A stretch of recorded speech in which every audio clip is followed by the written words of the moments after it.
Hello বন্ধুরা, শুভ সকাল।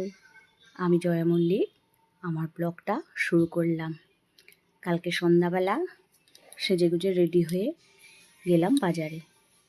কালকে অক্ষয় তৃতীয়া ছিল, আমাদের দোকানে হালখাতা ছিল। চলো দেখাই আমাদের দোকানটা কেমন সাজিয়েছে।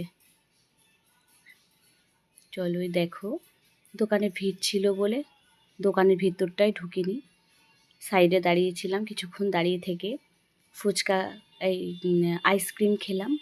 আইসক্রিম খেয়ে তারপরে ওনার সাথে দেখা করে চলে আসলাম। আমার পাশের বাড়ির যা, ওদের ছেলে মেয়ে সবাই গেছিলাম আমরা একসাথে। এইবার ওরা বললো ফুচকা খাবে, তাই সবাই মিলে একসাথে ফুচকা খেয়ে নিলাম। এই দাদার ফুচকাটা না খুব সুন্দর করে, আমরা এনার কাছেই ফুচকাটাই খাই। তা ফুচকা খেয়ে সবাই মিলে আবার বাড়ি চলে আসলাম।